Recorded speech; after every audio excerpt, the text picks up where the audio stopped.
My name is Sarah. I'm the theater manager and programmer here. Thank you all so much for joining us on this sunny Sunday for the 15th annual Honolulu Surf Film Festival. I want to give a shout out to our sponsors, All Class and Hospitality. They've been a very, very loyal sponsor of our festival for a very long time, and really this wouldn't be possible without them. And as well as a shout out to our media sponsors, the Surf News Network, for helping us get the word out about this year's fest. And I mean, really, what a story. We are so privileged to be able to screen Uncle Bully's Surf School. It's such an important story about community and resilience, especially with what happened almost a year ago. And we're so excited to have the film's director, Sarah, along with a star of the film, who will be here for a short post-screening Q&A, so stay tuned for that. Just to say a few words before Uncle Bully's Surf School, please join me in giving a very warm welcome to the filmmakers, Leah Warshawski and Todd Soliday. Thank you guys so much for being here. I'm Leah Warshawski. I'm one of the directors for Uncle Bully's Surf School. Todd is here as well. Bully and Ashley are here. They're in the audience. So we will do a brief Q&A afterwards. I hope everybody can stay. The only other thing I'll say right now, and then I'll save the rest for the Q&A, is that we had no idea what we were getting into when we started making this film during COVID. We thought we were just going to follow Bully and the surf camp he was doing during COVID, and some of the incredible work that he does with some homeless youth on Maui. And when August 8 happened, everything changed for us. We had actually finished the film a couple months prior. We thought we were done, and then after August 8, we weren't done anymore. We picked up our cameras and filmed another 10 minutes to the end of this movie. And so our trajectory has been a wild ride. And we're still going. We have a lot happening, and we have really big dreams and goals for this film that I'll talk about after you see it. So thank you for being here. We're really honored to share this time on a Sunday with you, and appreciate you showing up to support local filmmakers. So thank you, and enjoy the movies.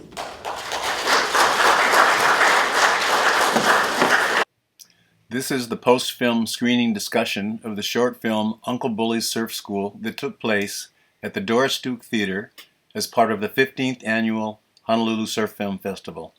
Producer Leah Warshawski and director cinematographer Todd Soliday discovered one man who makes a difference in Uncle Bully, Robert Kotter, a man who came up from the streets and recognized how he could make a difference with the houseless Lahaina Maui kids who needed a consistent and responsible adult figure in their lives. He discovered that being present in the lives of these children can be the most positive influence on the trajectory of homeless children back into the mainstream. Leah, Todd, and Uncle Bully were on hand to take questions after the screening. If you would like to participate financially or as an influencer, you can go to their website, www.inflatablefilm.com, or you can contact Leah at inflatablefilm.com. Here is the discussion. And so please join me in giving a warm welcome to the filmmakers, Leah Warshawski and Todd Soliday, as well as the subject of the film, Bully Kotter. All right, so I'm going to start off with a few questions, and then we'll open it up to our audience.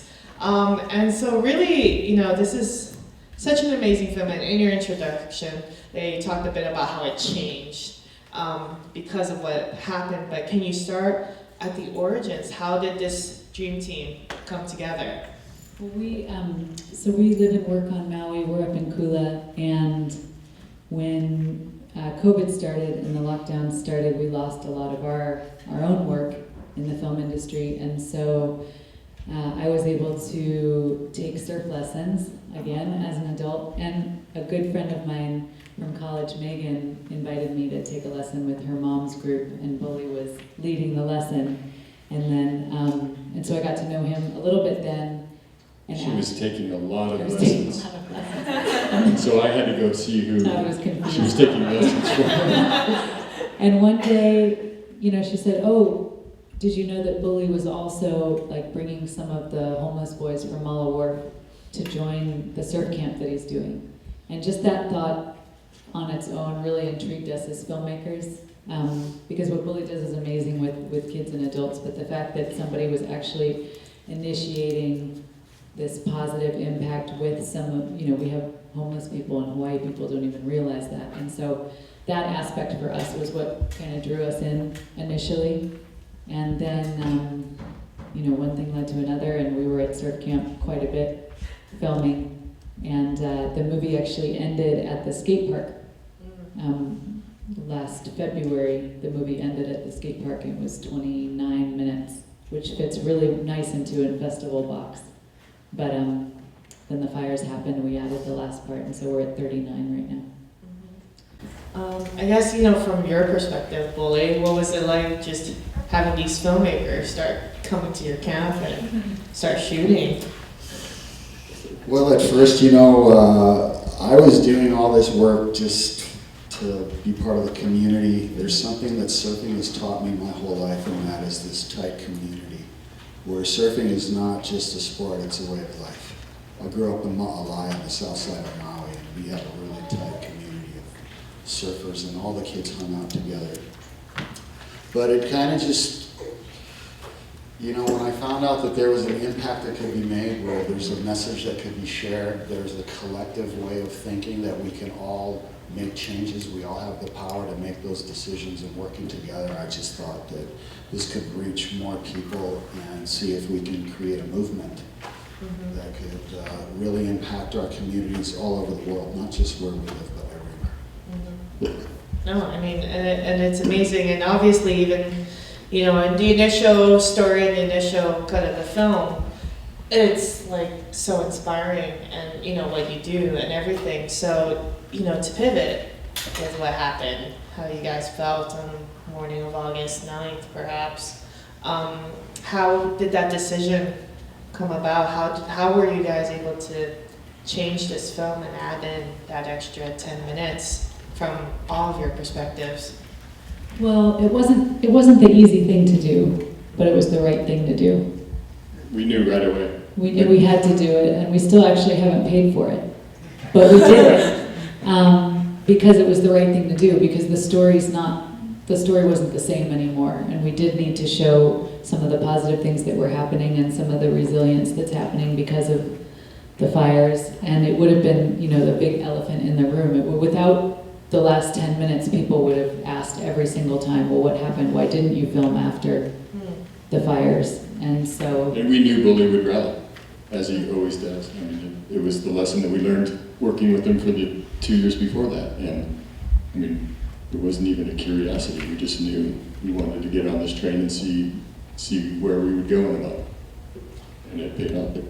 It seems like, anytime there's tragedy, it's really a matter of how you bounce back. It's how you reach out to one another, how you pick yourself up and carry on, through the grieving process. And knowing that there was so much grief out there, it was just another calling to get to the water, to really understand that we have each other's backs, and really bring people together, and show people we can heal through this process together. Yeah. That movie that's from before, The Ministry of Surface, really resonates with me. Oh, wow. That is hugely powerful, because the water does heal us. It's science proven now. Dopamine, serotonin, adrenaline, these chemicals that we produce when it regulates our joy. And we can find healing in any aspect of our life, no matter who you are, just by going to the water. And then it started becoming even more powerful, the collective, people coming together. It's such a huge, powerful movement, and we all have that choice to do that, And sometimes it just takes a little inspiration, like a fire, or like COVID, or something that seems really tragic, but you can build something really powerful out of those moments, And I think you guys have really succeeded. I mean, this film depicts not just one disaster, essentially, but two, really, and the resilience that came from overcoming that, and the community that's built from that. And the message is so clear and so powerful from this film. So thank you guys so much for doing that. Thank you. So now we'll open it up to any questions from the audience. Anyone curious? Questions for the filmmakers? Yes, right there. I'll say thank you. Great film. Thank you very much. Thank you for that.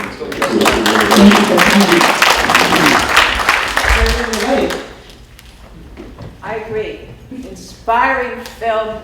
Everybody needs to see it who works with kids anywhere. I have two questions. Are you still now a year, are you still working with some of those kids? Are some of those kids still around? Are they still surfing? And secondly, what can we do to help promote what's happening here in terms of how to get more people to see the film, whether it's in the schools, the libraries? I just feel like every teacher in Hawaii needs to see this film. Everybody working with kids needs to see this film. Everybody in the service. We make sure Marilyn shows up at every screening and makes sure asks that question. So Those questions were better than the I'll last. let Bully speak first to the kids now. Who you recommend? The kids now, there's been kids who are already grown up, surfing contests, going pro. They're doing junior coaching for me now, for this next generation of kids coming up. We have done this program called Kids Hurt Too here in Honolulu.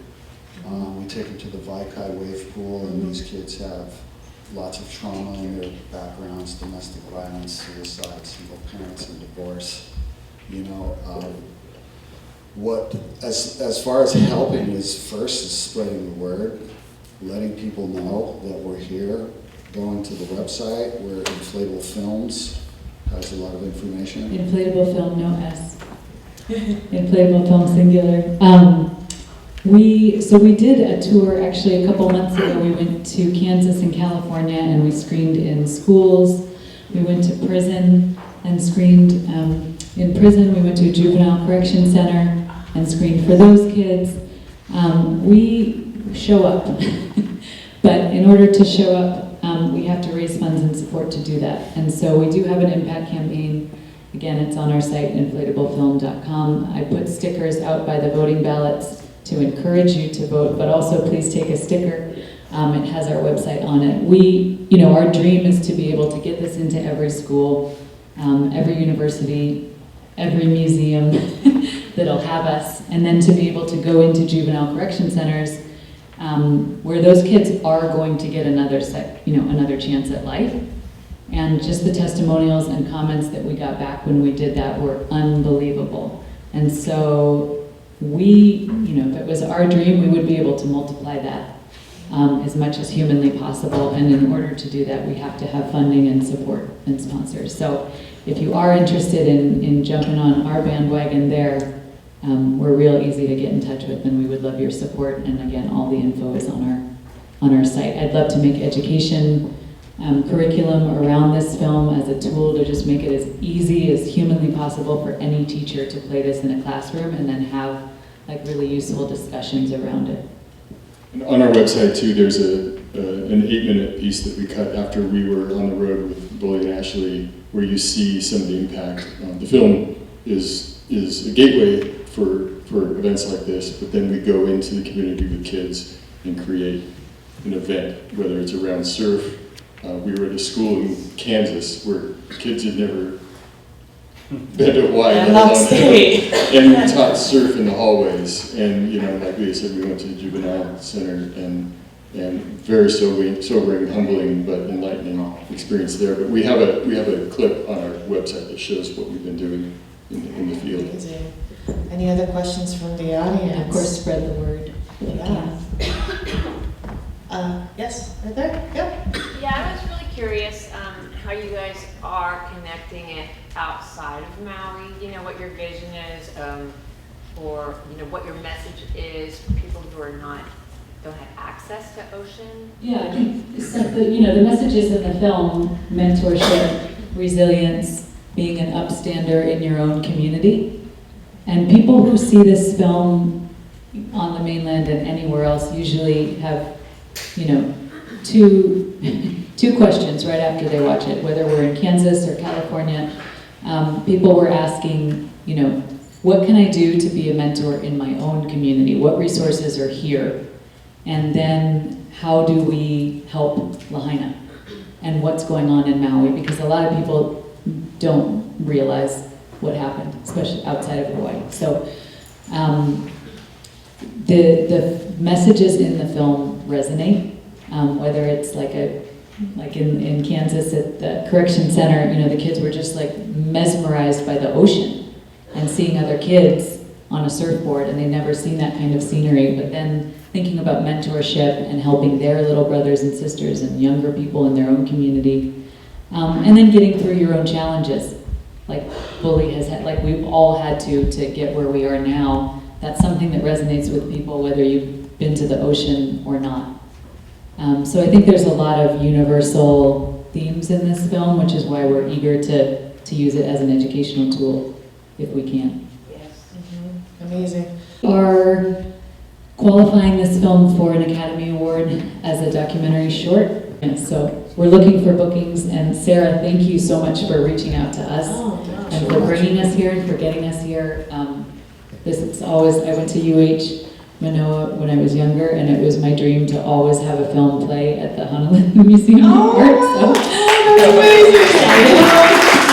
Well, I mean, yeah, I love the museum and the festival. Thank you guys so much for being here, and thank you all so much for coming out today. Thank you guys. Don't forget to